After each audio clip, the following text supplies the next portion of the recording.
Well, good afternoon, friends and neighbors. Welcome. We're delighted you're here. The Senior Life Association has been around for some, this is our 14th year now. And we've been trying to help senior citizens in the local community during that period of time. Let's see, is this clicker working? Is that?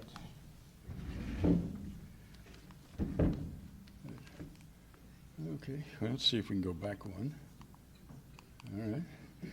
All right. I think everybody knows about the Senior Life Association at this point, at least I hope so.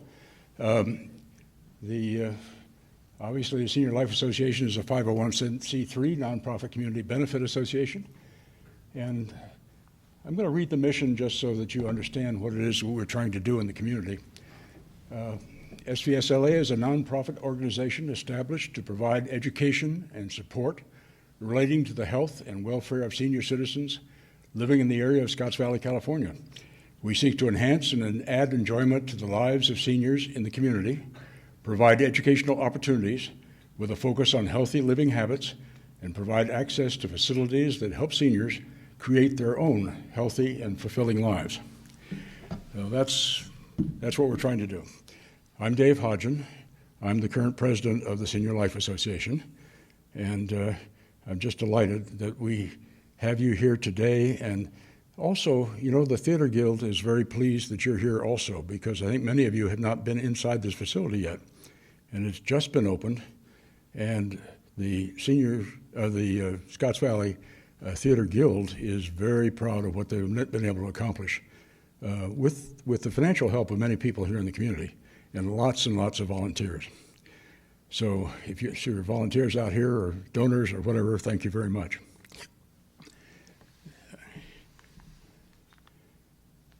Well, let's see, we're going forward. In a minute, our mayor is going to present the department heads of all the important agencies here in town, and we'll have an opportunity to hear what's going on, what they're concerned about, some of the plans they may have for the future. And then we're going to have a Q&A later, and I would ask that all of you hold on to your questions. After the presentation's been made, we'll ask for questions, and we have two people in the audience with portable microphones. We would ask that you would actually use the microphone and speak right into it so that everybody in the audience can understand what your question was. And after that, we'll adjourn, and there will be light refreshments in the lobby out there. Collie, where are you? She's down here. Oh, there she is. She's got some food items all set up out there for you.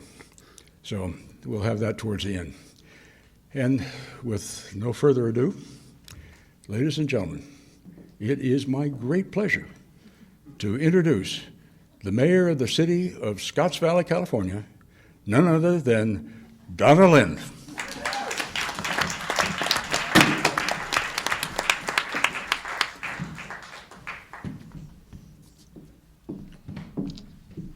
Thank you all.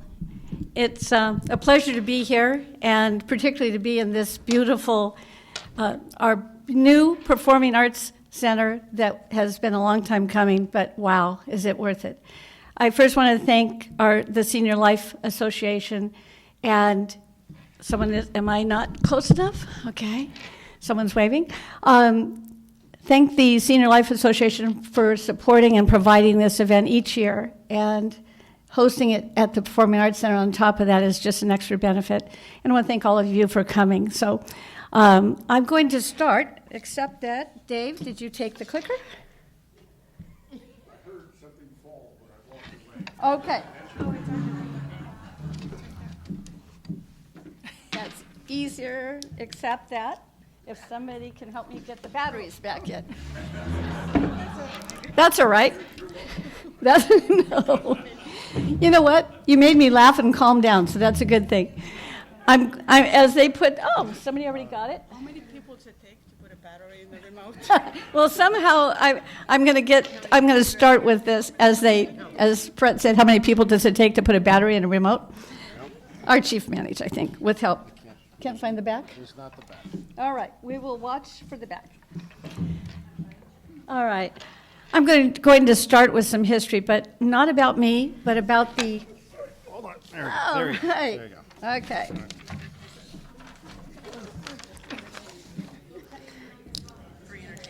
Yeah, free entertainment, as someone said behind us. All right. I want to share some history about the city of Scotts Valley because it relates to some of the things we're going to be talking about. Our city leaders, our founding leaders, were really creative and fiscally responsible, and they worked to incorporate the city of Scotts Valley in 1966 with a pledge of no new taxes. And they really did accomplish a great deal. They took out $10,000 loan and were able to pay that back in the first year. And they traded property that now is the host to Larry Shell for the property that had a red two-story farmhouse. Oops, I now can click. A red two-story farmhouse and an airplane hangar next to it. And that became our first city hall on the lower left, and police department was downstairs. It was only a 6-foot-tall ceiling, which I felt tall, but officers had to duck under the beams. But we made it work. And that property is now where the Scotts Valley Senior Center is located today. And through the years, they really did some very creative and made some wise decisions, although they did hire a young girl from Santa Cruz High who had never worked in an office with no real training. So that probably wasn't the smartest decision, but 54 years later, I'm still here. So, and I worked in that building, which was really cool in its own way. So, but those fiscal decisions and the frugal approach also had a downside when Prop 13 passed, and we were locked in, the city of Scotts Valley was locked into a 6.5% property tax rate, where other cities and other jurisdictions are at least twice that. We really made a lot of progress since those early days with a population of 4,400, until we hit a few challenges. First, the recession 2008 and 2009, but then later the pandemic. And we were just recovering, had just got community support to pass the Measure Z, a sales tax measure that would have been tremendous support if all the retail wasn't closed with the pandemic. But thankfully, our city staff, prior mayors Randy Johnson and then Mayor Derek Tim, partnered with the chamber and business representatives, and they formed the Economic Recovery Task Force. They did a great deal of work. The task force, they created events to support business. They helped businesses apply for state and federal recovery funding. They obtained special state funding to provide grants locally for our businesses. And it is because of that work that most of our businesses did survive and are in the process of recovering now. And because of that work, the Economic Task Force, and I see a few of our members in the audience, in addition to our staff, and actually both prior mayors, was recognized as the Organization of the Year at the recent Chamber Gala. It has made a huge difference, and we've also been blessed to have a lot of support from some of our local businesses. When the CZU fires hit, 1440 served 20,000 complimentary meals and housed those that lost their homes to fires until, actually for about 4 months, until FEMA procedures applying for insurance funding was completed. And we also had Bruno's and the Moose Lodge that were over there serving meals and providing locations for RVs to park.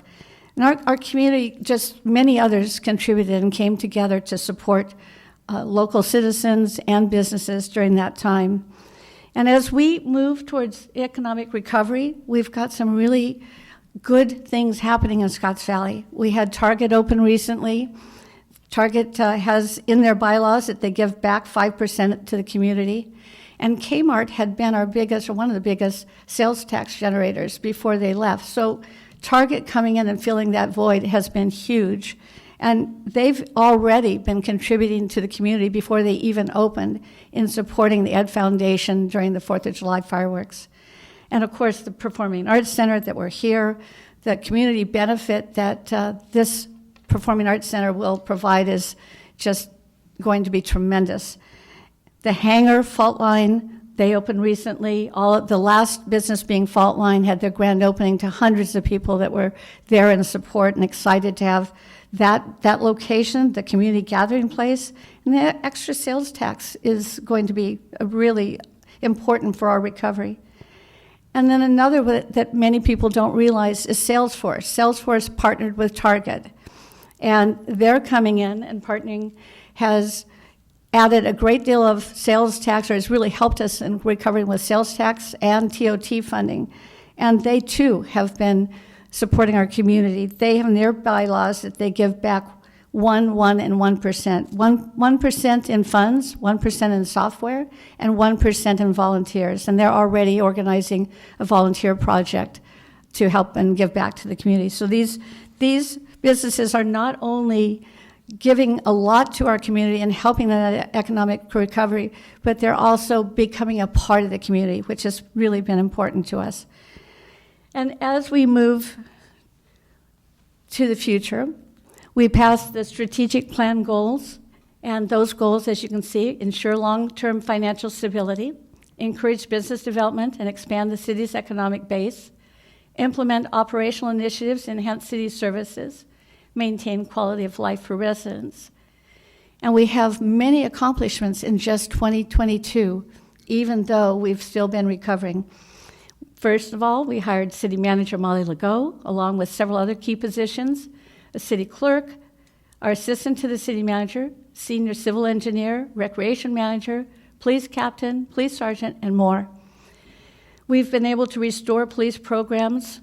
Our motor unit is back. Many people are saying traffic and red light running and all these things, but we had lost so much staff and we lost our motors.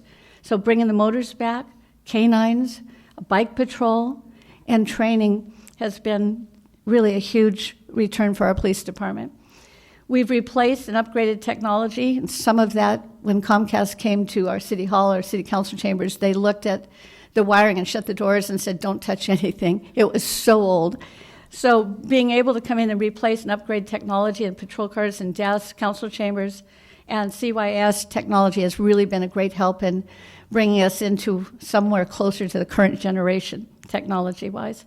We've hired contractors to supplement maintenance and improve services, including our parks, streets, and trail landscaping.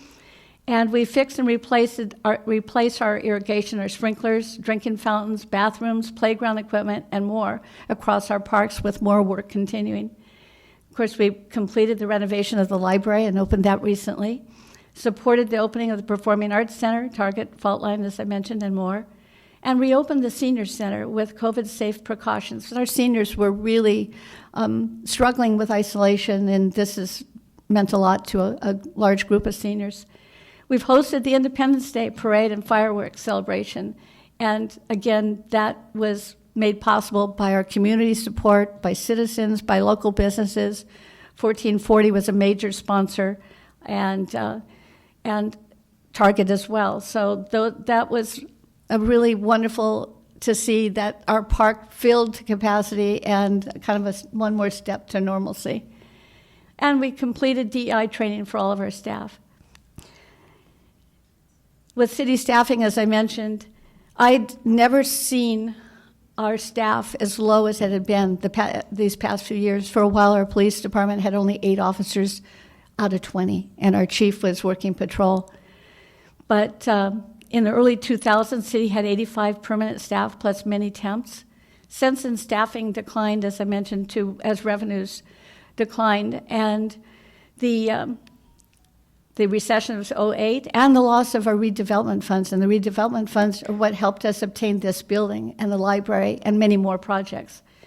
And then the worst economic time, staffing levels went out far below the peak. So Measure Z, helpful, extremely helpful. I don't believe we would have survived without Measure Z.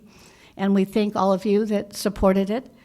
And the 22-23 budget staff of 66 full-time employees and reliance on supplemental services and maintenance with contracts that are assisting us in getting our parks and our streets back in the shape that they should be and bringing them back to what they had been.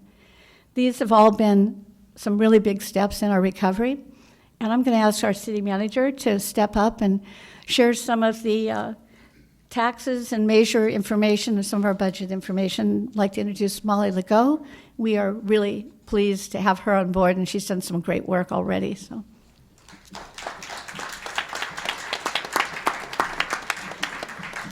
Thank you, Mayor Lind, and good afternoon, everyone. I'm just going to speak on a couple of slides about the budget and then turn it back over to the mayor.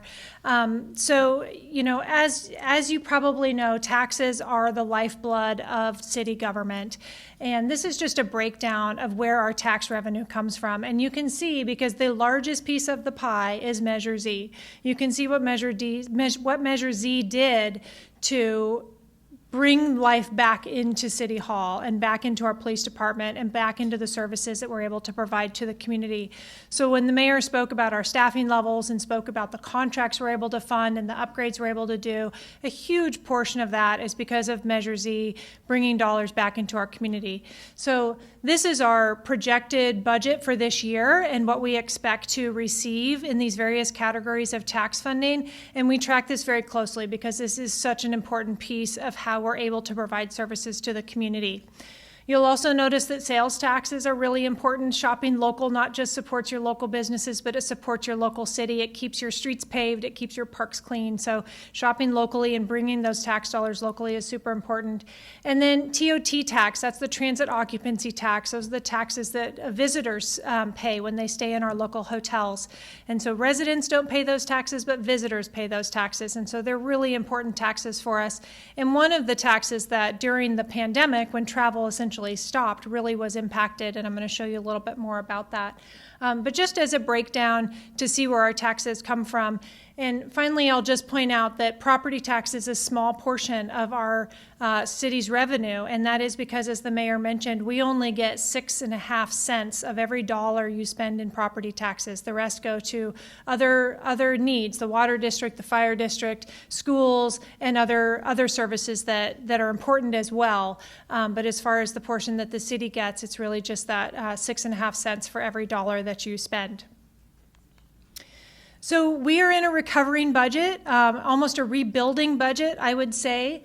Our general fund expenditures for this year is $20 million, which is higher than it's been in the past several years. And really that's because we're rebuilding.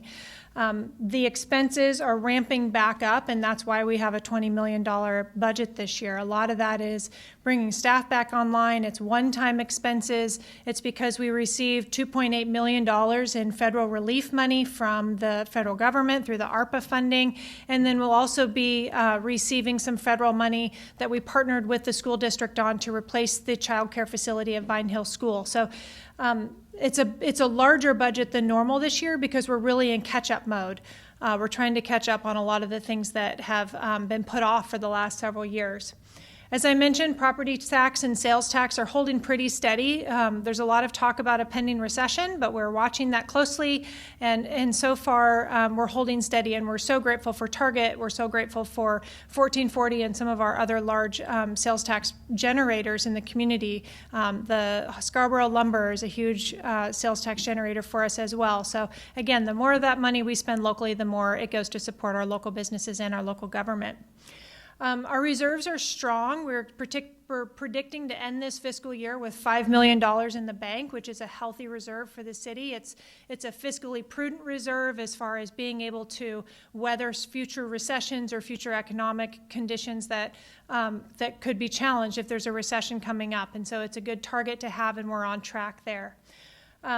As I mentioned, TOT is rebounding, so I'm going to show you a slide next about that TOT rebound, but we're really grateful to that partnership with Salesforce because them coming into 1440 is a huge part of our TOT rebound, as well as just regular travel. But we're watching that, right? If a recession hits and people stop traveling, that will definitely impact our future TOT revenue. And we've been talking about how important Measure Z is. So this is just one example of how we're tracking sort of how the pandemic impacted the city's revenues. And you can see how TOT revenue really increased as we had a few more hotels come on board in the few years before the pandemic.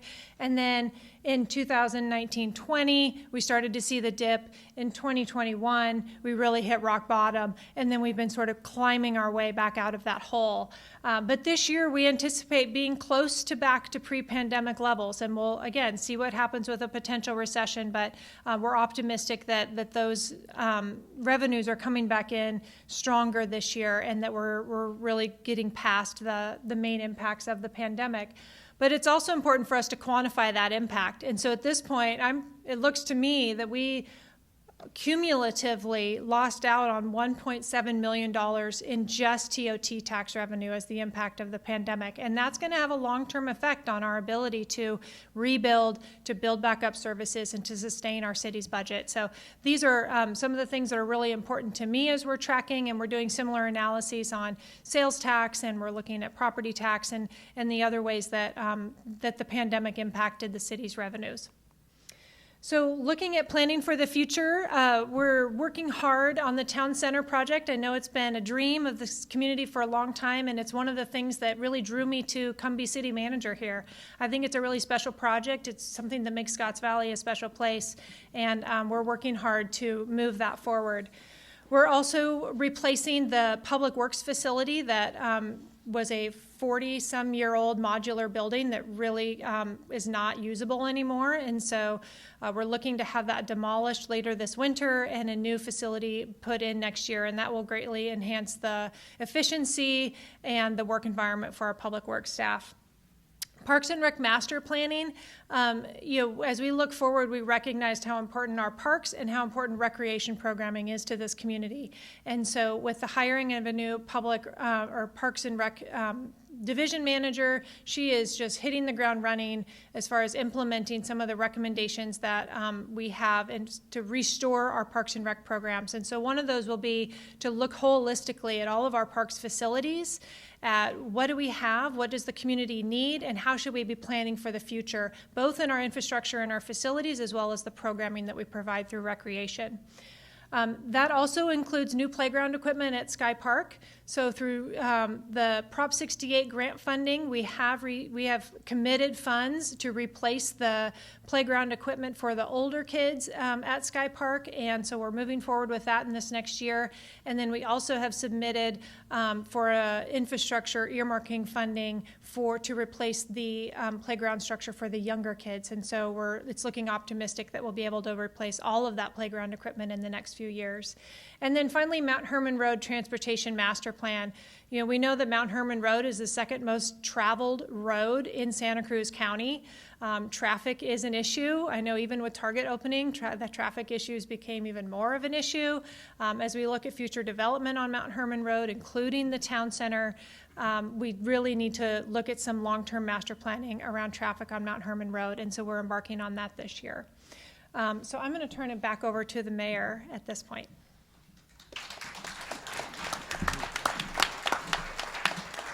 Thank you, Molly. The other thing, we always joke that the elephant in the room is the mandated housing for the Scotts Valley. The state itself has been hit pretty hard, but Scotts Valley in the prior cycle was asked to build 140 affordable housing. And this year it went up to 1,220, or this next cycle, next 10-year cycle, starting next year. So we are planning for that. I will say city manager and I went up with over 100 other mayors and leaders to meet with legislators back in May to advocate for support for the infrastructure and just trying to express some of our concerns for that mandate and some of the others involving the composting and other things that the state mandated without providing some support for communities to be able to achieve the goals that we've been given. We have our staff has started the planning, and they have executed a contract with Kimley and Horn to assist in the planning for this upcoming calendar year. And the plan has to be approved by the state by the end of 2023.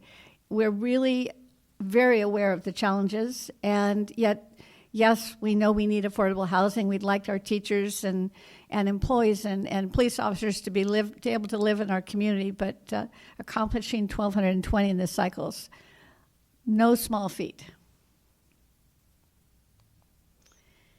And the thing that you can do is to stay involved. We did have our first in-person meeting last week at City Council chambers, and we'll be then moving to hybrid meetings for our next meeting. And we are also, actually our city manager brought in OpenGov, and that promotes financial transparency, budget creation, community development. It's provides technology to smooth the process for many of the things, business licenses and building permits, and just bring us again up to current technology for our city government. And then Flash Vote. If you haven't signed up, please sign up for Flash Vote. It's just a minute of your time, but it's a way to give feedback to us. We've had over 500, the last I checked, who had signed up for Flash Vote, and that's an opportunity to give us input on what's important to you and be a part of the future planning. It's actually been received, really more than we expected. Get people to do a survey is not always easy, but this has actually been a tremendous tool for the city. And thanks to our city manager for bringing that aboard too. So at this point, it says questions, but I think we're going to wait and have questions after each of the speakers. And I'm going to introduce next our Chief Stephen Wapple, Police Chief, who's behind me.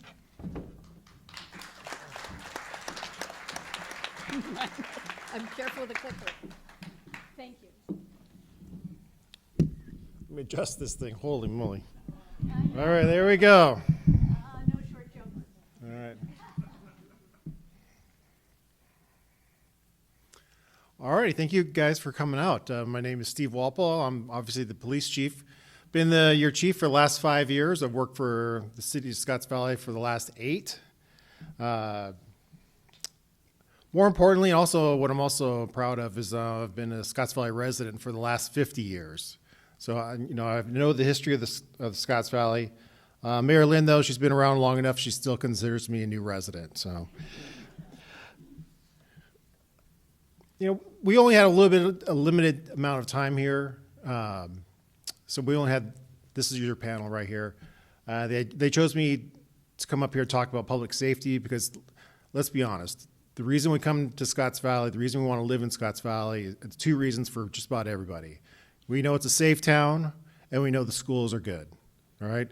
Chief Whittle and I, we got the safety part down. Tanya's got the schools down. But there's always a third component that no one ever talks about because they're always talking about safety in schools. And that it was the third reason is why I stayed in Scotts Valley. I could have moved. I worked over the hill for a number of years in law enforcement. I could have moved anywhere. I ended up staying in Scotts Valley, and the main reason I stayed in Scotts Valley is after I had kids is the great park system we have out here. And I just want to give a shout out to Chris Lamb with his 5-man team. Takes care of all the parks in the city of Scotts Valley. Chris, thanks.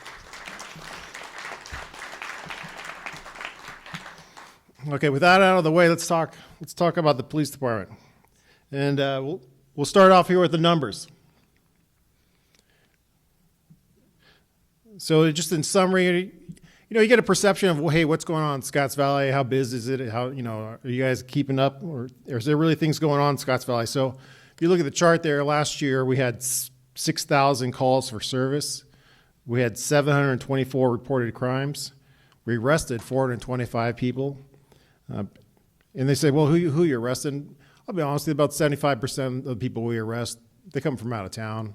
They wander in and do bad things in our city. And we tell them, hey, no, this is not where you do those things. And we transport them down to jail. In general, most of our residents are pretty good people.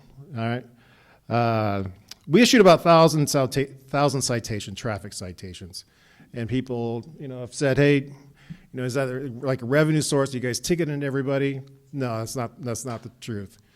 We cite about 1 out of 5 people we pull over. So if we think we're gonna get compliance, you know, we're going to give you a warning. You know, if we pull you over again the second time, hey, you know what? You're probably going to get a ticket if you're doing the same bad behavior. But in general, we don't cite everybody.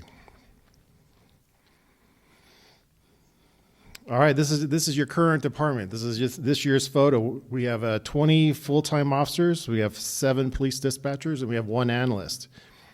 So in total, we have 28 full-time employees. We're known as Cops Valley to a lot of people that don't live in Scotts Valley because it seems like every time you drive through town, you see a cop. So everyone assumes we have a lot more people than we really do. The reality is we have the same 28 people, full-time employees that we did back in 1991. So we've had the same staffing for about 30 years. The city's grown from 9,000 people to about 12,000 people at that time. So we've grown quite a bit, and our staffing hasn't grown with it.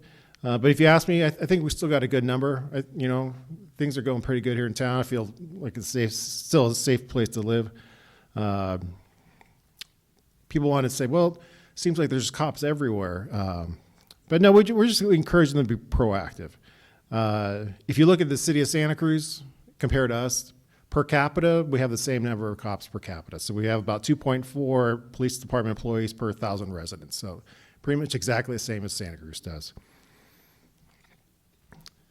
So a lot of the old timers say, yeah, I used to know all the cops that lived here, that worked here, and now I don't recognize anybody. All right? All right. So I'm going to tell you right now, I don't recognize everybody either. So all those people that are in red circles, all those people were hired here in the last 3 years. So we have a very young, new department. The benefit is that these guys and gals, they have a lot of drive. They want to do more. They don't want to do the minimum. They want to get out there and meet the community. We went through hundreds of applications because we were shorthanded, as Mayor Lynn alluded to. And it's easy as the police chief say, you know what, we're just going to fill positions. And I have been doing this job for a long time now, and that always leads to ruin. So I opted just to work patrol myself rather than fill it with somebody that I didn't think was going to not just be a good cop, but be a good cop for Scotts Valley, because that's something different. So we bided our time, and I'm glad to tell you guys we're just about full staff now, and we're definitely on our way to be 100% full staff soon. And everyone, all these men and women that I did hire, they're quality people.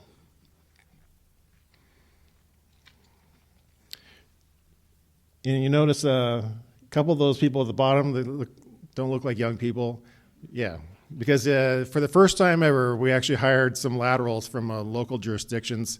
So they brought some experience with them. And I want to tell the city council, thank you. You guys authorized us to get a hiring bonus, and the established officers saw the hiring bonus to come over here to Scotts Valley and said, yeah, let's do this. And just like myself, when I came over here to Scotts Valley, these laterals, they, just like myself, just shocked at what a great community this is, what a supportive community this is, and it makes you want to do more as a police officer. So thank you for the warm welcome you gave all those new officers. So some highlights from 2022. Like, after we got down to the bottom of the barrel, and it's just me and 7 other people working patrol, and we were able to hire back. One of the things we were able to hire back was our canine. Atlas, our canine, unfortunately passed away due to an illness in 2020. So just another thing why I hate 2020. So we went without a canine for a little bit because we just didn't have enough people to fill that position. We hired Officer Trevor Hutchinson. He was working over at Salinas PD and decided to come over here to Scotts Valley, a little bit different environment. He really wanted to be a canine officer, and I didn't know how I was going to do it because, they cost money.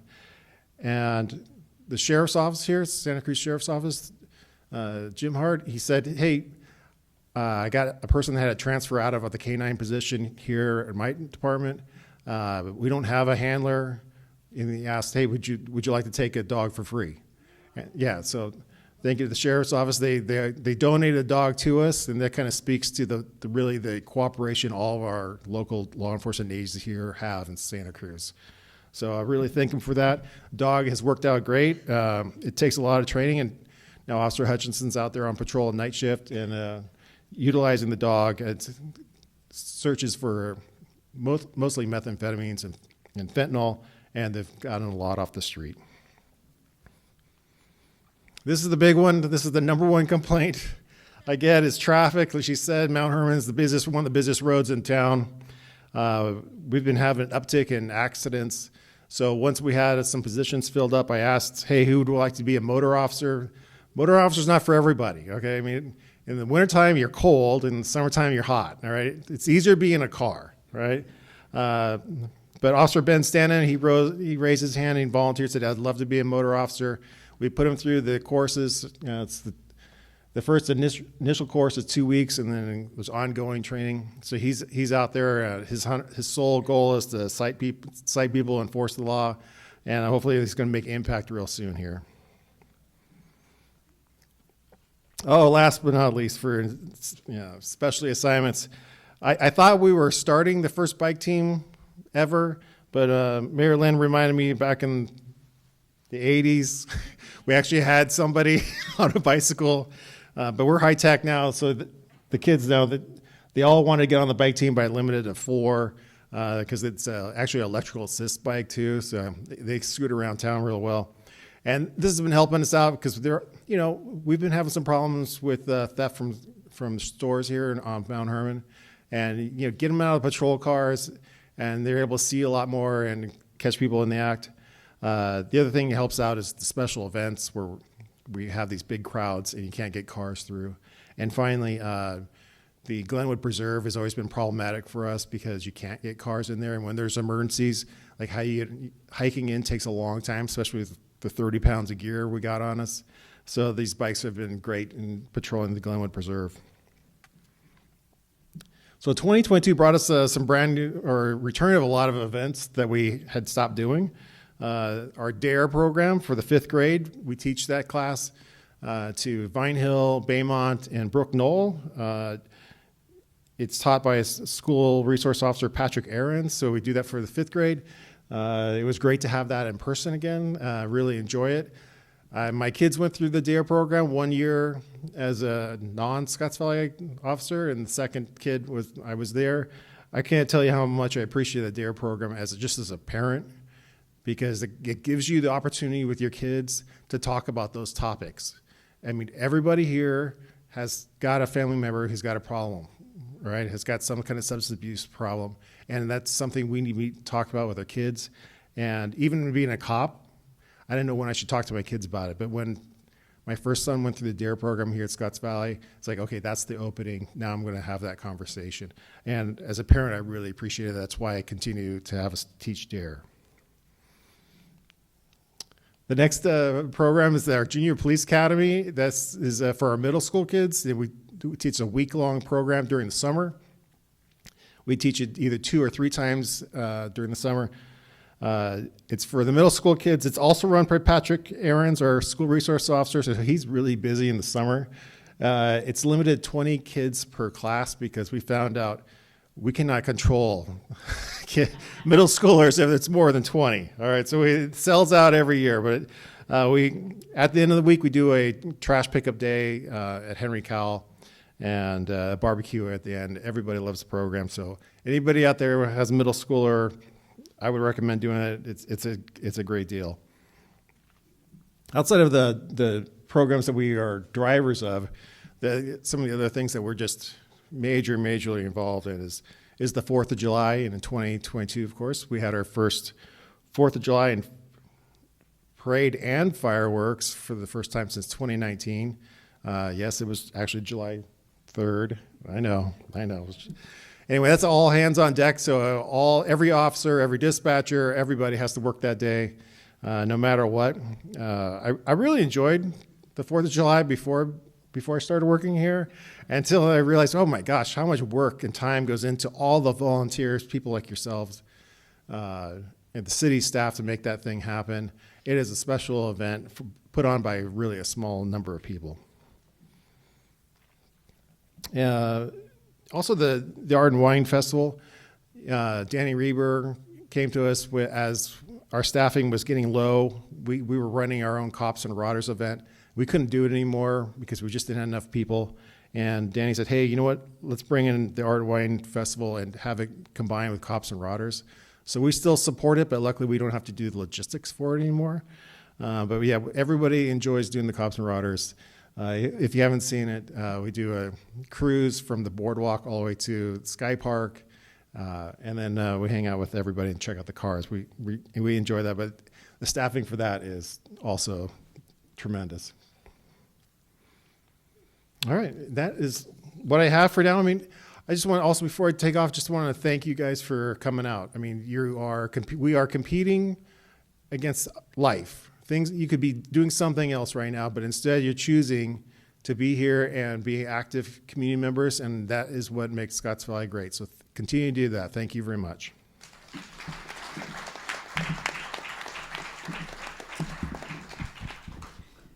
Good. The next speaker is not that much taller than I am. And that'll be Perrette Harmon, our Scotts Valley Water District Manager, who we're going to lose at the end of December, but she has really been outstanding and such a gift to Scotts Valley. So Perrette Harmon. Okay. I am not as tall as you might think, but I have heels. Good afternoon. It is very comforting to see some of the familiar faces and exciting to see new ones. So Dave, where are you? You said 14 years, Senior Life Association. Is that how long those mayor's state of the city has been happening? No, Mayor Lynn told me today that she was the first presenter as mayor in 2016. Okay. So that would have been the first one. Okay, so my first one was I was actually in the audience. I was not, Water District was not invited to be up here on the stage. So what I think is going to happen next is when police chief lists the reasons to live in Scotts Valley, is water is going to make it there.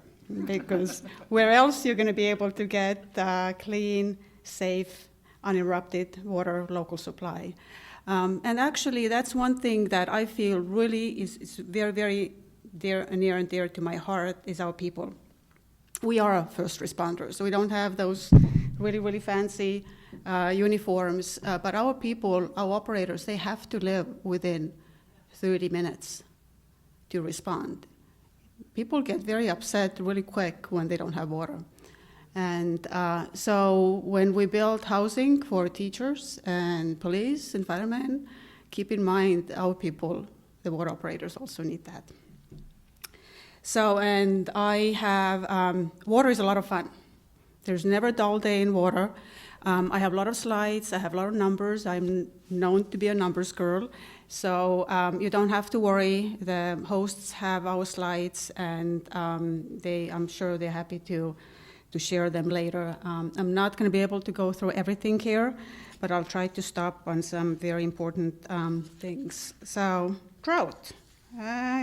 Used to be every 7th year on average in the state of California was a drought year. From in the last 10 years, 7 have been below average. And below is not 90% or 80%. Below is 50, 40, 60% of the average. So that's the reason we ask people to conserve, to be efficient with their water. And I know it's confusing, and people kind of look at the housing, what's happening, and think, that could fix our problems if that was stopped. It's a very different magnitude. If you get 50% of the supply, it truly impacts our reliability. We're not running out of water. So that's one thing everybody should keep in mind. There is a lot of water in this basin underneath us. The reason why we are starting to be careful with the supply is twofold. One is the state. The state, like you've heard from many other presenters, the state gives us rules and we have to follow. The other reason is we don't know how long it's going to go on. Australia was in a 10-year drought. There's been other regions of the world where it just goes on and it gets really bad. So we don't know if next year is going to be a good one or bad, so that's the reason we typically react a little early. So that was statewide map, just some local numbers, water year. So there's calendar year, there's fiscal year, there's water year. Water year starts October 1st and goes through end of September. So water year 2022 just ended, and the total rainfall, 52% of the average. Everybody talks about and remembers the big drought that was the worst ever in California, 2012 through 15. The one we just finished, the last 4 years, it was worse. Our groundwater level is actually doing good. We see some decline in some areas, but as a whole, we've been holding pretty steady. And how can we do that? We can do that because of all of you. And we try to kind of keep you on your toes and introduce new programs, because just coming to our customers and asking you just use less, it's kind of, it's not exciting. It's like everybody thinks I can't do any more. So we try to give all of you some new tools, but also bring in what seems to be very important in this century, gamification. When you're being told do something versus if you're being challenged, can you do it? See your neighbors are doing it, and then offering rewards. So water saving challenge, that was something we tried last year. We got lukewarm response, about 10 participants per month. We did it again this year. We got 40 participants, and we can track them because the challenge for people was save 15% every month in comparison with the same month prior year. So we saved 500,000 gallons through that, and that was voluntary. So the next one is we doubled our turf replacement rebate, and that still is going on. We have not closed that. So if any of you has lawns and would like to take them out, we pay for that. We're a strange business. We pay for our customers to buy less of our product. So think about that. But the outcome in terms of water supply is amazing. So last year again, because we just closed this summer, we're doing some reporting for this summer, but last year we got 44 applications, and average rebate, what we paid, was $2,000 per household. So what that resulted in terms of savings, that was more than the number I just quoted in that water saving challenge. It's close to a million gallons. And it's hard. We don't really know how much that is. So I kind of converted it, what that is, what equivalent in how much a single-family household uses. So it's 10 single-family or 20 high-density multifamily homes. And then we do want to hear from our customers. We do want to talk to you and share our resources, share the information we have. We know it's hard to tell you between 8 and 5, come to our office. So this summer we did something different. We came to you. So we were every Saturday at the Sky Park in the morning with a tent, just being available. Okay, I think I'm gonna run out of my time here really quick, so let me see. Some numbers here. So this is our, it's amazing even to us, WaterSmart. If you're not on WaterSmart, that's one of the homeworks. Go home, make sure you find it on our website and sign up. Because this is truly getting rid of the water waste. So the numbers here, this is incredible. If you just look at that. So in 2019, through those, and it's only applications that people come in and ask for bill reduction or bill credit because they've identified a leak. Only those people, it's not all of the leaks. So that was close to 7 million gallons in 2019, and because of the WaterSmart, because the system notifies people where it's potential leak, in 2022, it was 1.3 million gallons, 81% decrease. That was wasted water. And what that translates, again, I'm trying to kind of give you a sense, 70 single-family households. That's how much they use a year. That was wasted. and people had no idea. Okay, development activities always exciting. So just the number here. Let me see what we have. We have in the pipeline another 140 residential connections. That will increase our total system demand 2%. So that's like, go back to that drought message that I said. We get 50% less water. So the 2% increase is in a very different category. And our total potable demand last year was the lowest since 1986. 1986, we had 6,600 people here. We had double the people, and we used less water collectively than we used in that year. So it's all of you. Give yourself a round of applause. Oh, okay. Come back. So we have David McNeary is here if you have any questions about our projects. Cities, you're 5 years younger than we are. So you are 66. And so we are about the same age, middle age. That means everything kind of starts, getting creaky and falling apart. And most of our system is 60 years old. An average life expectancy of a water asset is from 10 years, from meters, to 100 for a pipe. So we need to, but most of that is buried. So we need to be investing money to keep that body that is starting to slowly age, to replace it, to upgrade it, and it takes money. So we've done some amazing things. They cost a lot of money, but what has been one of the outcomes recently from the state surplus is the state is putting quite a bit of money, grant money, into infrastructure, including water. So we've been able to get, we just this year got $7 million to do a system intertie with Santa Cruz system. We got $3.5 million to do a new production well. Those 100% grant funded, almost 100% for the production well. And then we are spending our ratepayers' money that is in reserve to do well 3B replacement in the north end.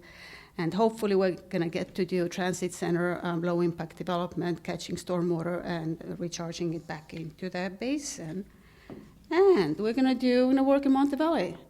There's old service lines there, so we're thinking over the next 3 years we're going to replace them. And last one, let me see. We do have a 5-rate increase in books for next year, but considering what inflation is, we think 5% is not too bad. We need to keep up with the costs to be able to deliver the water to you. And our board takes it very seriously. Every year, even if they adopted the rates, they do get together, evaluate, because that's not a must. They could approve less than what's adopted. And just to put things in perspective, the rates have gone up, but because people are using considerably less, the total bill has not gone up as much. So I just pulled up, we have a lot of records in our basement. What was an average bill about 15, 20 years ago? Average household bill, monthly bill was $61, and average monthly household bill is $96. If you actually consider inflation, it's about keeping up with inflation. And that's the end of my thing. So what Donna said is true. I will be, I thought she's going to say she disappears at the end of the show, but I will not be retiring. I'm stepping aside because I want to share the exciting job I have, and it truly is. It's a challenge, but it's so rewarding to be able to give people what they can't live without. And we have an internal candidate that board has agreed to bring on. So David McNair, I mentioned, he's there. He's stepping in on this Tuesday. And I still will be around. I will be doing something else, and I don't know what that is yet. So thank you.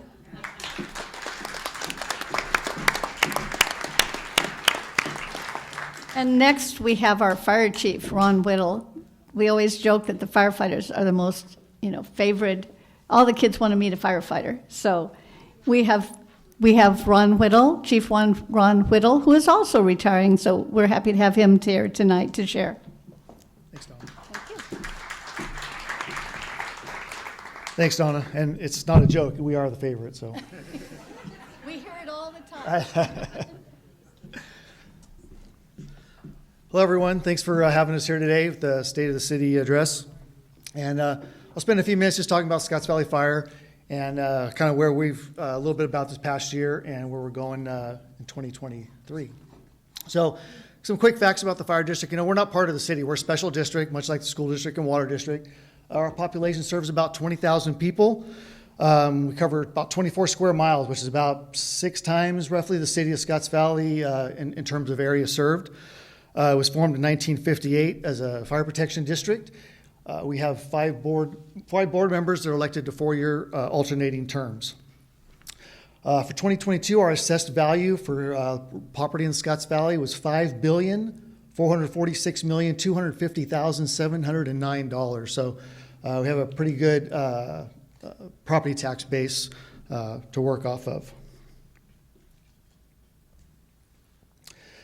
For 2021, just to kind of review our calls for service, fires are only 3% of what we do. As you can see, rescue, EMS, medical calls are almost 60%. So all of our folks are paramedics, except for 2, myself and 1 other chief. But otherwise, whenever you have a fire engine pull up, you're going to have at least 3 or probably 4 paramedics to serve you.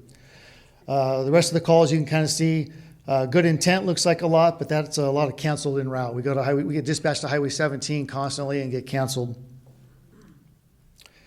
So far for 2022, our calls for service, not much really changes in the percentage, but you can see we're at about 1,764 calls a year so far this year. We run about 21 to 2,200 calls per year. Personnel-wise, we have 28 full-time people, 1 part-time, and about 6 to 10 paid call firefighters. And paid calls are like volunteer firefighters. They have regular jobs, and we put them through some actually pretty rigorous training, a full kind of or abbreviated kind of fire academy that lasts about 6 months. And so they're pretty dedicated folks. Unfortunately for us, most of them end up getting hired in full-time agencies. We hope to hire them. That's why we put so much training into them. But if we're not hiring, they end up getting hired somewhere else. So we have a pretty good training program for them. Wow. I can't talk that quick. Can we get back to that? Or maybe that was just a message, I'm done.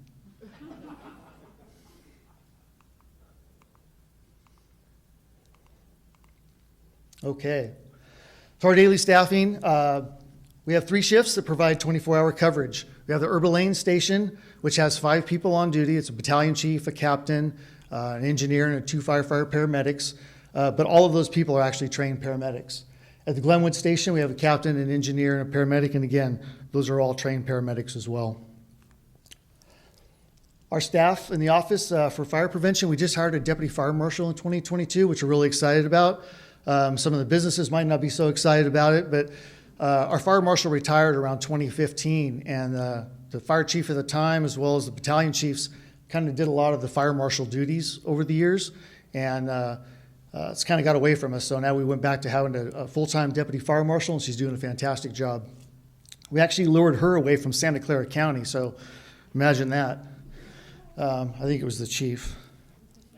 The rest of our administration, no, just kidding, it wasn't. As the fire chief, we have an admin manager who does all of our HR stuff, does our payroll, billing, and all that kind of stuff, as well as 2 a full-time and a part-time admin specialist that also do some of the HR stuff as well. Sorry, I need some water. These bright lights make me nervous. So what does our budget look like? Our general fund this year is $12,210,000. We are fully funded by property tax revenue. So whereas the city gets, most of theirs is sales tax, a little bit of property tax. Ours is 100% property tax funded. So when property values are high, our budget is good. When property values dip, like they did around 2007 or 8, so does our budget. We've been holding strong for quite a while. Our capital outlay budget, $2,300,000, and Schmidt, which is the Santa Cruz Hazardous Materials Interagency Team, which we manage, which is a countywide hazmat team. I'll talk a little more about that, is about $429,000. So what goes into our budget, or what comes out of our budget, I should say, $8,400,000 in salaries and benefits, about $800,000 to keep the stations open and pay for equipment, contributions to trust fund. We invest in our retirement and our post-retirement to try and get a better return on what we're on our retirees, our pensions. And also we transfer money into capital outlay to help pay for equipment, station remodels, and those types of stuff. The capital outlay fund receives revenue from the general fund and also from a Zone A fund that was set up in the southern part of our district prior to Prop 13. The expenditures from capital outlay are there for future fire station construction, relocation, or upgrades. And I'll talk a little bit about that in a minute. We just purchased a new fire engine. We were due to replace our fire engine, and with supply chain, we just paid $804,000 for a fire engine that's 26 months away. So we won't even get it until October 2024, but we had to pay the $804,000, which is about $300,000 more than our last engine. So along with the supply chain and the economy and everything else going up around us, so is the cost of building a fire engine, unfortunately.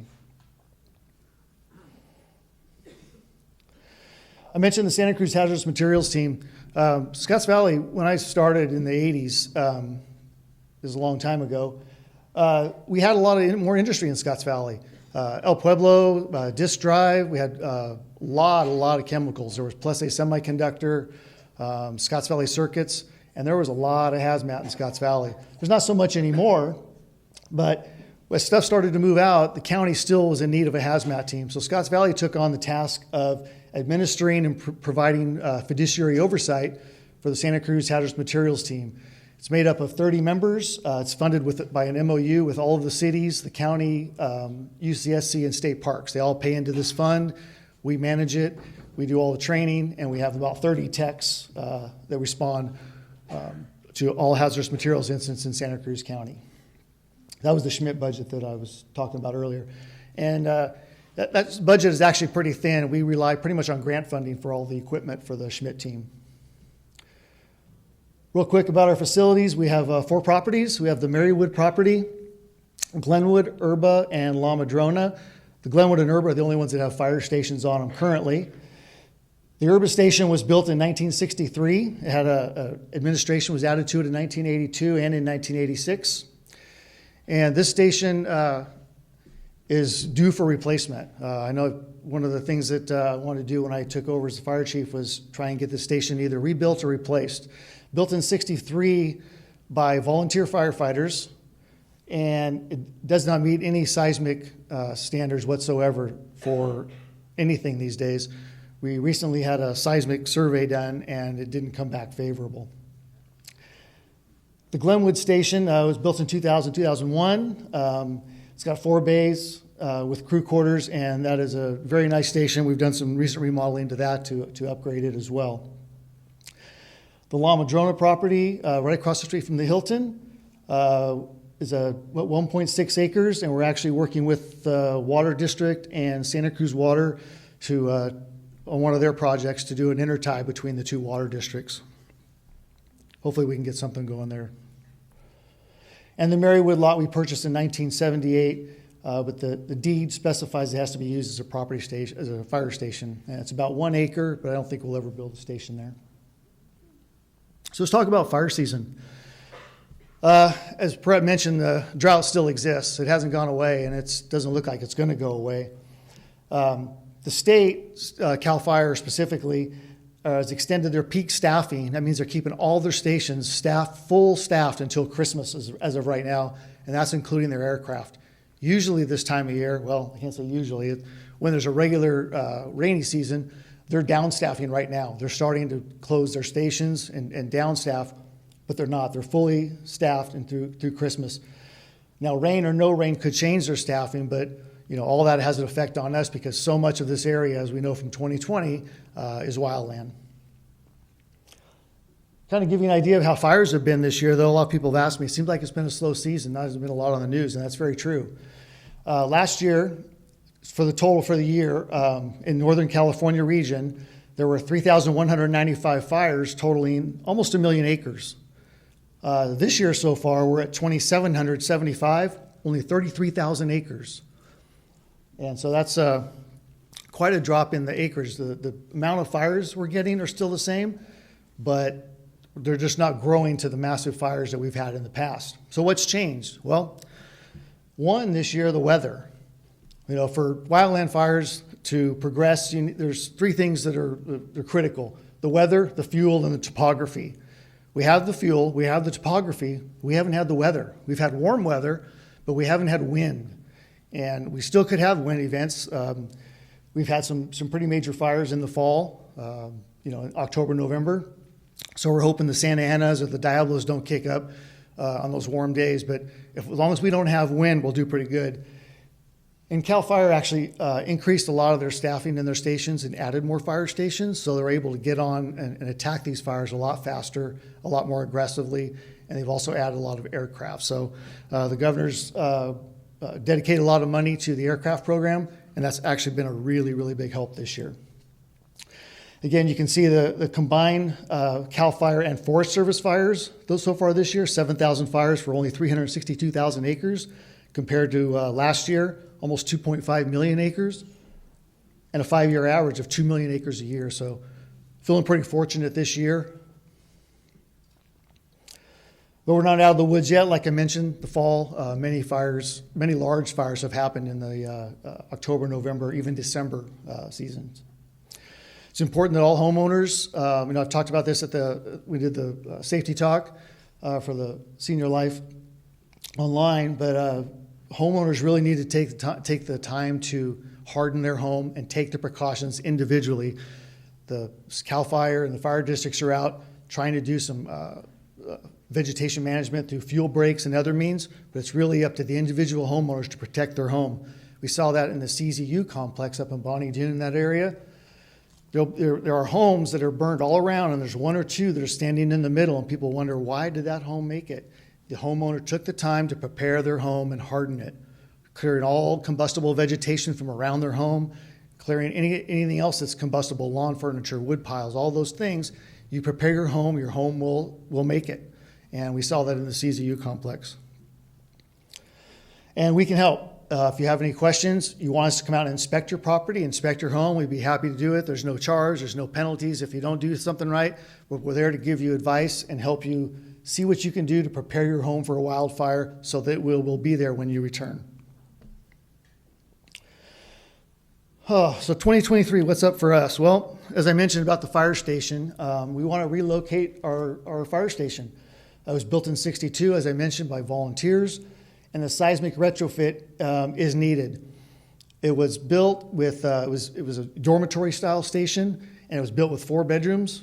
3 of them don't have windows, so there's no second exit. Yeah, how they got that, I don't know. So a seismic retrofit is needed. Unfortunately, the cost of retrofit or remodel may exceed the cost of a new station.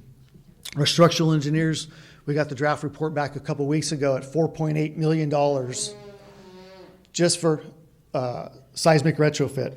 And that doesn't include the remodel part of the station to try and turn it into, move the bedrooms to the outside.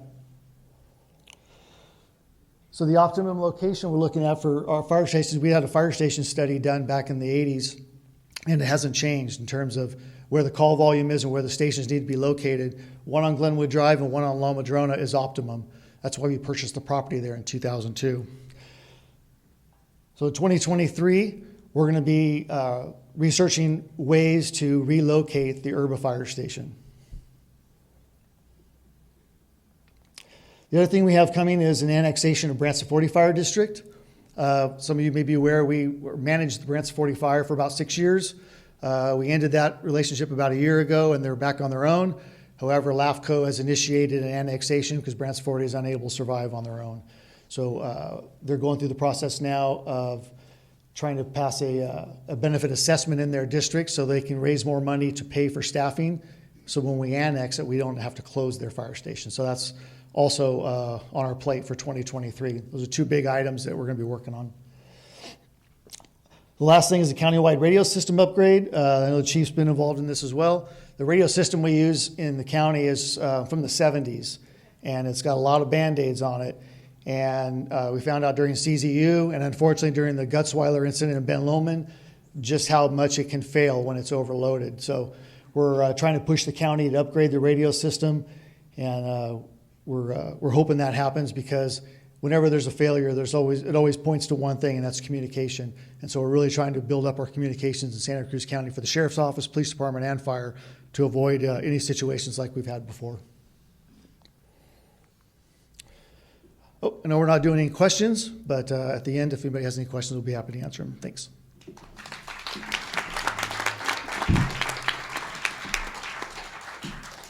Thank you, Ron. And next, as has been mentioned, one of the reasons people move to Scotts Valley is for their schools. And we have Tanya Kraus, our Superintendent of Schools, to share about schools.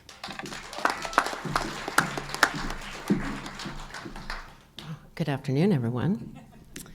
So before I get started on a presentation that I prepared, I want to give a shout out to our law and fire for an incident that actually just occurred yesterday. So even though it was fortunate that it was not what people feared, for about 30 minutes we did.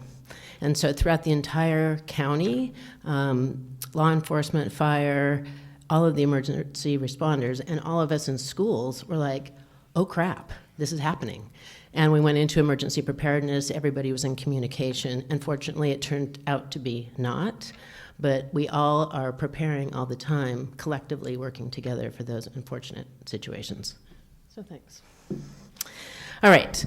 So first things, everybody has talked about COVID, and all of us are trying to recover from the various impacts that COVID brought to us.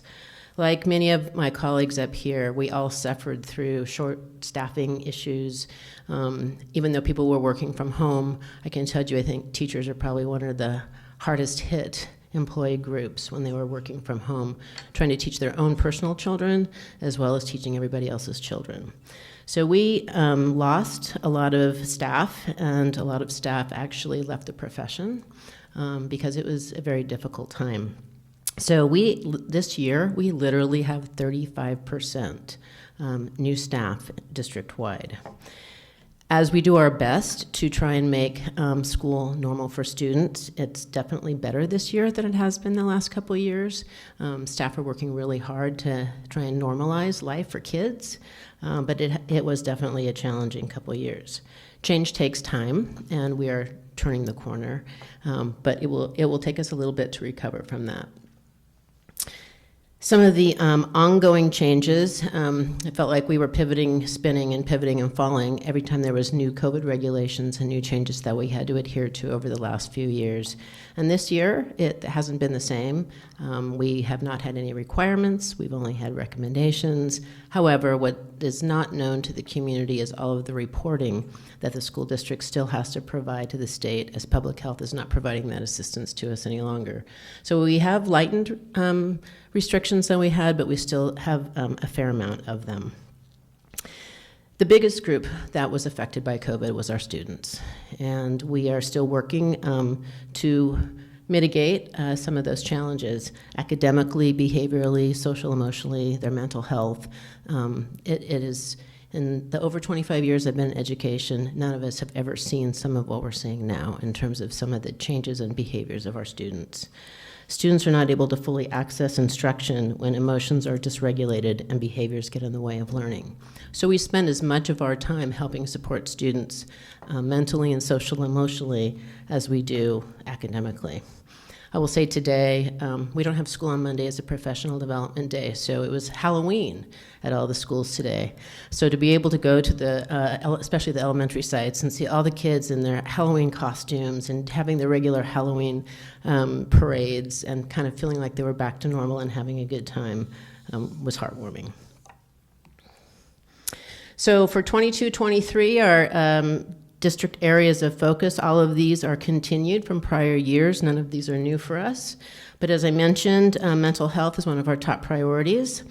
We talk about our multi-tiered systems of support, which we refer to as MTSS, which includes social emotional learning and positive behavior intervention and supports, which I will go into a little bit more later. DEIB, diversity, inclusion, equity, and belonging. Our focus on environmental literacy, and of course, some people think it's a four-letter word we call math.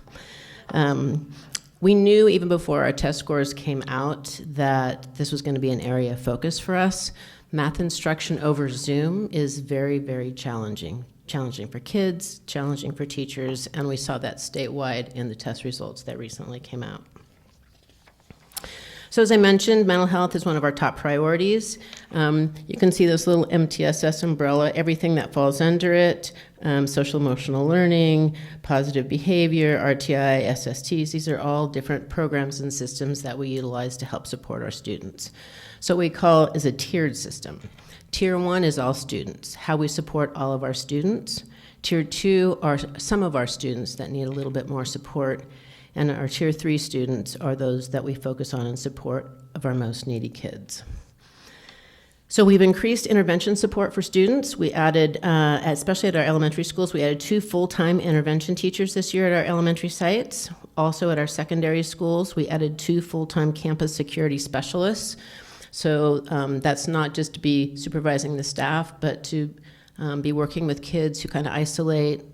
They're on their own, they sit by themselves on the bench, and making sure that there's somebody going around checking with them, making sure that they feel included and everything is going okay for them. We also added more counselors, which I will talk about a little bit more, but this year we trained all of our counselors and our campus supervisors and many of our administrators in suicide prevention training. We also established the Hope Squad. It's a great name. We established Hope Squad at Scotts Valley High School, and the Hope Squad is a peer-to-peer suicide prevention program. The program reduces youth suicide through education, training, and peer intervention. And so, as I've mentioned, we really believe that social emotional well-being of our students and staff is foundational to their learning.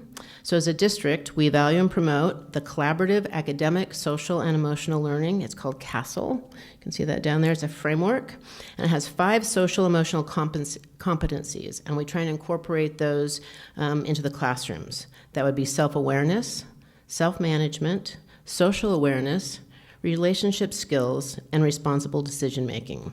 We are working to embed those competencies into each of our classrooms. So as I mentioned, we did add additional counselors. So when I came into the district 7 years ago, we had about 2.2 counselors at the high school. We now have 8.3 counselors district-wide. So we have 3 counselors shared between our 2 elementary sites. We have 2 counselors at the middle school, and we have 3.3 counselors at the high school, and even with this increase this year, it is not enough. Our kids and our staff could use more counseling support. And as Chief Walpole mentioned, unfortunately, it is a reality for us that we had to provide fentanyl awareness training and prevention. It is definitely an issue that has risen in the state and in our county. And so we not only trained all our staff, but we also had our nurse go around and do some specific training, and we have Narcan at every school site and at our district office, and Narcan is used if there is an opioid overdose. Let's hope we never have to do that.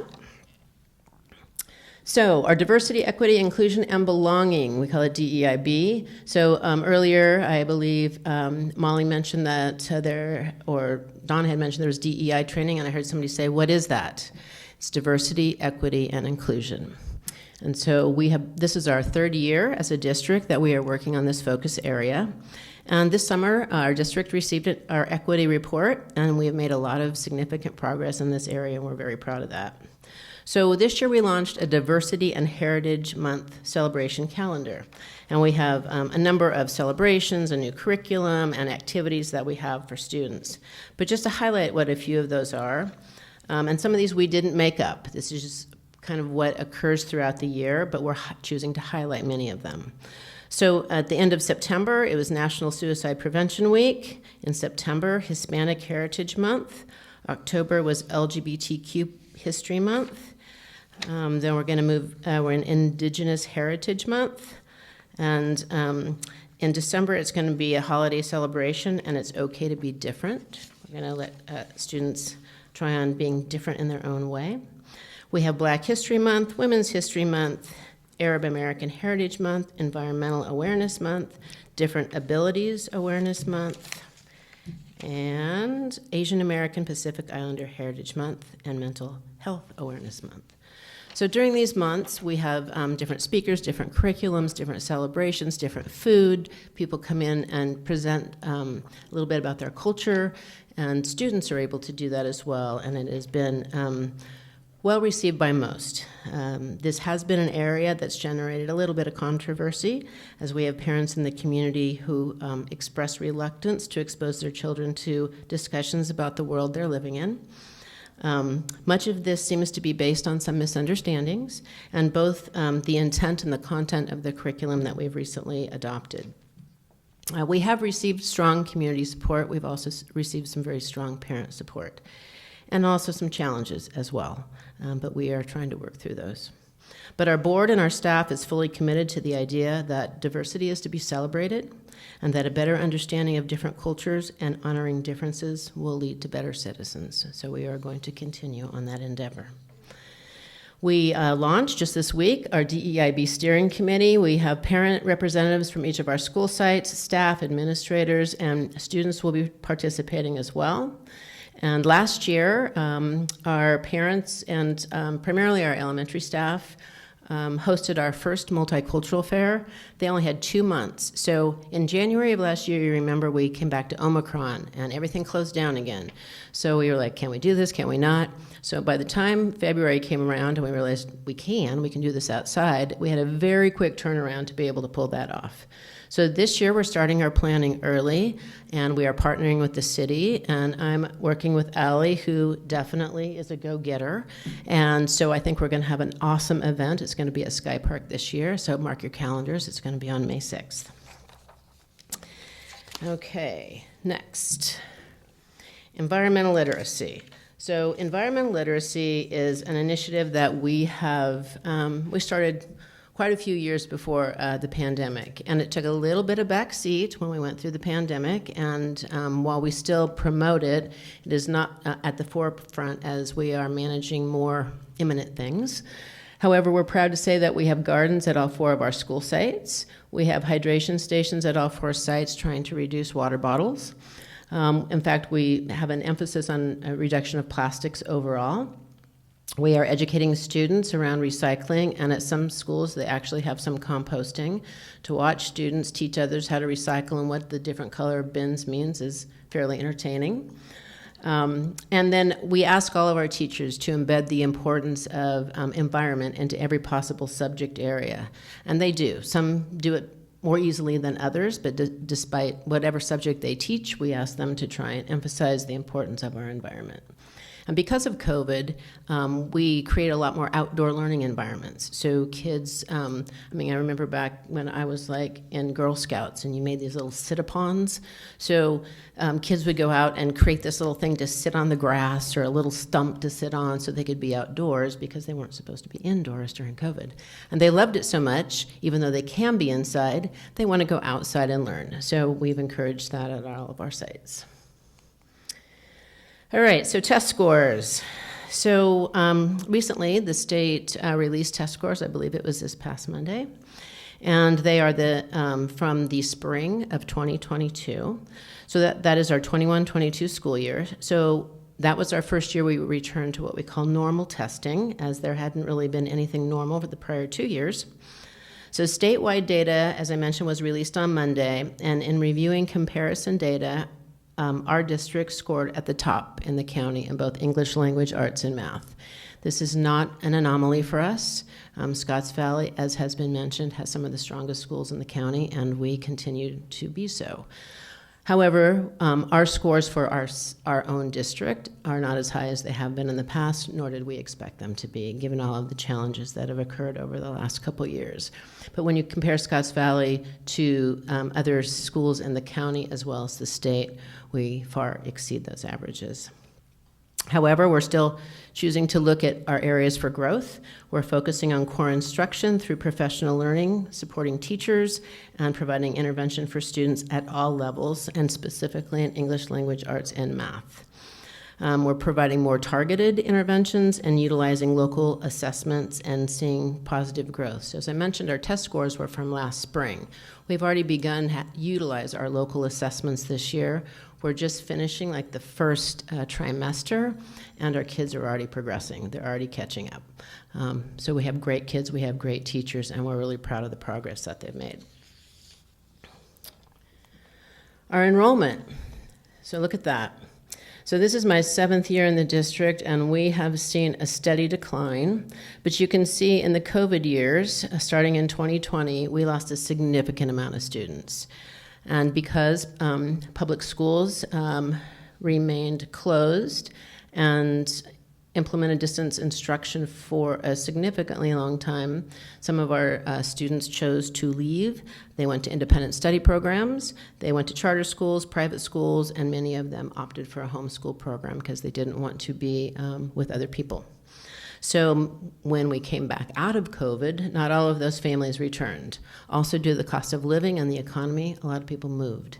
And so we lost a fair number of families. At our high schools, because we have a small high school, we don't offer all of the same programs that some of the other comprehensives do in the county, and so we have lost some of our high school students to those programs that offer courses that we do not. So right now, our enrollment this year, our high school is at 691, our middle school is at 481, Vine Hill Elementary is at 531, and Brook Knoll Elementary is at 464. I can tell you, while Brook Knoll has lost enrollment, the traffic in the area is much better. The neighbors are a lot happier because there's not as many cars going around the circle. So while we've lost students and revenue, it has actually helped mitigate some of the traffic issues that had occurred at that site. So we are hoping to be able to bring some of our students back. We are trying to bring in different and new programs that not all of the other school districts in the county have.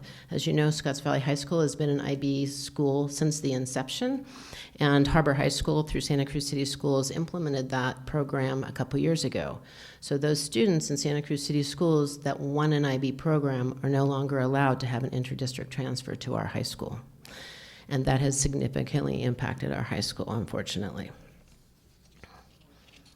So when you see, our bread and butter is enrollment and attendance. That's how we get our state funding. So when our enrollment goes down, our funding goes down. So funding. So you hear that school districts are getting more money than they ever had. That is true in some ways. During COVID, we received tons of one-time dollars. Key phrase there is one time. So you get a lot of money, but you get it one time. So it's very difficult to plan for future years when you're not guaranteed that ongoing funding. We did get a nice COLA this year, cost of living increase, which was really nice to be able to pass along to our employees. However, as we are providing greater raises, so are other people. So it makes it really hard for us to actually catch up or get ahead as other people are doing the same as we are. So we want to be able to provide our employees a worthy raise again. We were able to give a nice raise last year, and we're hoping to be able to do so again this year. But as people have talked in the economy is going to take a turn. And so if our enrollment continues to decline and the economy takes a turn, that is going to have a significant impact on our funding. So as many of you know, a lot of people here in the audience helped support us pass another Measure A, which was our last parcel tax. It's actually going to sunset in 24-25. So in the beginning of next year, 2023, we're going to be surveying our community, seeing if there's an appetite to continue, increase, improve. Please know that all of our parcel tax dollars go to our employees. So they definitely deserve us continuing to try and renew that parcel tax. So some recent successes, as Molly mentioned, we partnered with the city to have the district begin to take over and provide the before and after school programs on our elementary campuses, and the city has picked up the cost for those facilities.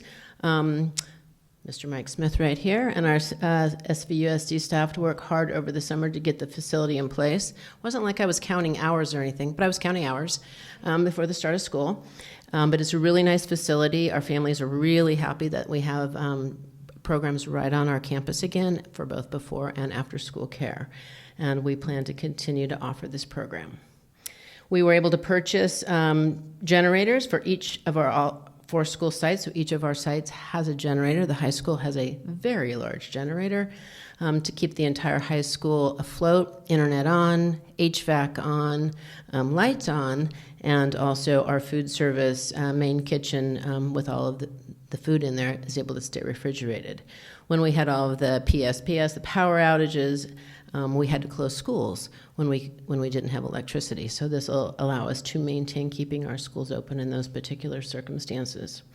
And it took us a while, but we have finally been able to increase our technology speed from 1 gigabit to 10 gigabits for faster internet service. However, I will tell you that receiving the generators and also the necessary parts to actually put this in place was incredibly challenging due to supply chain demand. And I know many people have experienced that when you just need one part, one little part, and you're waiting for a year and a half to get that little part. And everybody's waiting for that next thing so that we can actually make it happen. And we're almost there. We're almost there. But we do have our generators. And finally, the reason why we do it all. So pictures of our students, but I just have to tell you in this one. In our class, stop what you are doing, think about your actions, decide if it will make the situation better or worse, and choose the better behavior. So that was one of our little ones that did that. I love some of these pictures. They're absolutely darling. But some days when it's very challenging and you question why you do what you do, and then you go to a school campus and you hang out with the kids, especially little kindergartners, you remember why we do what we do. So with that, that concludes my presentation.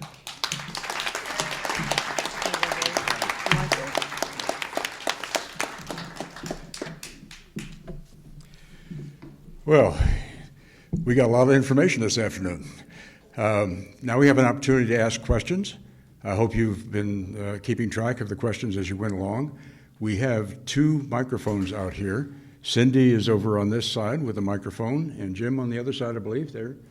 And if you will raise your hand, they'll bring a microphone to you.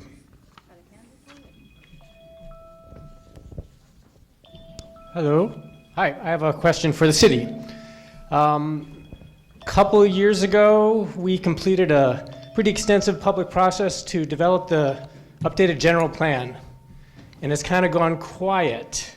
I think it was left at the next step was going to be the environmental review and some public hearings. Can you give us an update on where that is? Yep. Does that come down here? Can we take it down? You want to take it out? That way, yes. Thanks, Brett. All right, great question. Like many things, the pandemic sort of stalled out a lot of what we were working on. But at this point, the general plan has been, the EIR is the process that we're in right now. And so staff have provided comments back to the consultant that we were working with who was developing the environmental impact report of the general plan update. And soon that will be released to the public for a public comment period. Typically that's a 45-day public comment period for the public to read the draft environmental impact report, provide their own comments and input on that report. And then that all the comments will be responded to and incorporated into it, and then we'll bring it to the city council. So that's where we're at right now in the process. Maybe springtime? Taylor, do you have any other comments on that? I'll pick on Taylor Bateman, our Community Development Director, who's sitting back here. Hi, Michael. So I would anticipate hearings probably early in the new year. So public hearing process early in the new year for the general plan update. Other questions? Next question. No other hands? You guys are all looking for the snacks, I know it is. Well, if there, I'll give it back to Dave. Well, next we get an opportunity to talk one-on-one. Oh, we have a question down here? Yes, Jim. So, hi, regarding the water situation, do you guys encourage gray water and collection, catchment things and? Yeah, that's one of our rebates. It helps a little bit. It cannot be done on a large scale. It's just certain appliances, and we do have a rebate for that. So get in touch with us. Okay, and then I heard that there was something having to do with Gavin Newsom was talking about the wells situation. Do you know anything about that? There is a lot of movement and efforts to help private well owners and small systems, and that is county is responsible for coordinating that. So if you get in touch with me, I'm happy to connect you with appropriate person there. Okay, thank you. Any other questions? Right down here. Hi, Dave. I just wanted to say I'm a transplant from Santa Cruz, and I've been here since 2011, and sitting here this evening reassures for me exactly why I made this decision, and I thank all of you. Very good. Victor he's got his hand up over there. Thanks for all the information. If someone in the community or an organization wanted to invest to support some of the things that are being asked for improving, let's just pick on the fire department. Somebody said we wanted to help, that effort. Yeah. Is there a way to do that? I help the school. Like that. I call her up and I write. Did you all hear that? Yeah, Dave. I love when she does that. So fire department specifically, yeah, I mean, if you get in contact with our office, we have a lot of, can't say a lot, we have some community stuff that, we like to get out and do. Most of it has to do with vegetation management. We're starting to get more out into the community using the Fire Safe Council and reach out to communities to try and form fire-wise communities in their neighborhoods. That opens you up for grant funding, so you can actually have professionals come in and clear your property or your neighborhood. So there are opportunities. So contact us directly, and we can assist you. And I'm sure the other agencies as well. And we still need some support for the community theater for our Performing Arts Center. There's opportunities through the website to donate there. And several other programs. Even we're working on bringing back our park advocates who did so much and raised funds, and they actually put on the 4th of July fireworks and some other events. And we're looking for those willing to serve and who might be interested in serving us on the Park Advocates will be a separate 501c3 nonprofit.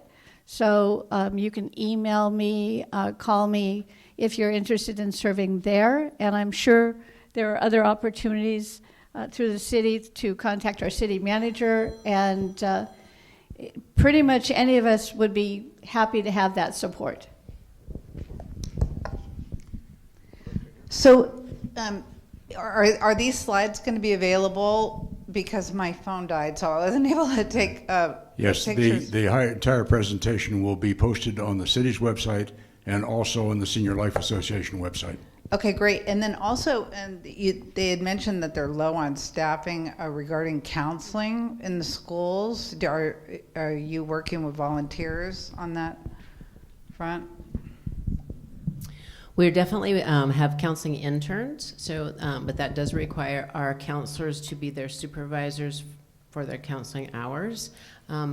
But we are also looking to hire some behaviorists, and we are partnering with the Education Foundation to be able to do that. But we're always looking for trained counselors to assist. And what is the training in particular? Sorry. Well, it's to know how to work with adolescents primarily.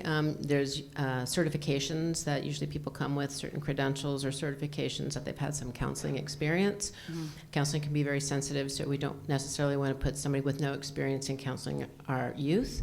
But those that come through that are interested and experienced, would welcome them. So who is it in particular? What are those programs? So there's school counselors, there's school counseling credentials, there's also licensed social workers that we hire, and MFTs, marriage family therapists. Okay, but I'm saying, it sounded like there was a specialized training that you It's a credential program for a school counselor, per se. So right, but I'm talking about volunteers, like a parent, we don't usually have parents counseling our youth, but we do have a lot of parent volunteers that provide other services for us. I see. Okay, thank you. All right. Any other questions out here? Not being, well, we have an opportunity to meet one-on-one outside. I encourage you to talk with each of these folks if you have any particular issues. There will be some light refreshments out there available. Also, I would be remiss by not saying that the Senior Life Association is a nonprofit that is totally dependent on donations. I see a bunch of donors out there, so thank you very much. And anyone else who would like to be one of our regular donators, there's some envelopes right on the table outside. So thank you very much. Let's adjourn to the lobby.